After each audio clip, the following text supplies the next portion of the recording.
नमस्कार। आज बात होगी ढोंगी बाबाओं की, जिनकी भावनाओं में आकर भक्त धोखा खा जाते हैं। वही बाबा जो धर्म का चोला ओढ़कर लोगों को ज्ञान बांटते हैं और वही लोग दुष्कर्म करते हैं। उसमें से ही कुछ बाबा दुष्कर्म और बलात्कारी होते हैं। इनके कर्म वैसे होते हैं गंदी नाली का बजबजाता हुआ बदबू। इसके पहले आपने देखा था कि बलात्कारी राम रहीम, बलात्कारी आसाराम, बलात्कारी नारायण साईं को आपने देखा होगा और उनके कृत्य जगजाहिर है। कहीं आप इन लोगों को भूल तो नहीं गए? अगर भूल गए हो तो मैं आपको याद दिलाना चाहता हूं। और इसी समाज में एक नया बाबा आया है जिसने पूरे समाज को शर्मसार कर दिया है।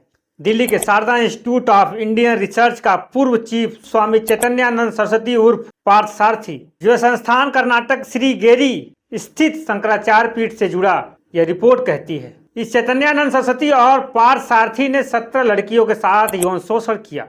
इस जाहिल बाबा ने ईडब्ल्यूएस से आने वाली 17 लड़कियों को टारगेट किया। टारगेट कैसे करता था यह बाबा चैतन्यानंद? इस बाबा चैतन्यानंद सरस्वती के जाल में पढ़ने वाली लड़कियों को कम ग्रेड देने की धमकी देता था और अपने कमरे में बुलाता था।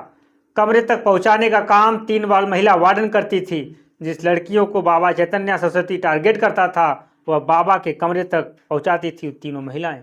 इतना ही नहीं, यह बाबा चैतन्यानंद सरस्वती लड़कियों को विदेश घूमने का भी लालच देता था। पैसे नहीं लगेंगे, बस चलना पड़ेगा विदेश। इसी पापी बाबा चैतन्यानंद के खिलाफ 2009 और 2016 में यौन शोषण का मामला दर्ज हुआ था और मामला बढ़ता देख जगत गुरु शंकराचार्य शारदा पीठ ने भी रिश्ता तोड़ लिया है। लेकिन सवाल उठता है कि इस पापी बाबा को किसका संरक्षक प्राप्त है? धर्म के नाम पर चल रहा यह धंधा कब रुकेगा?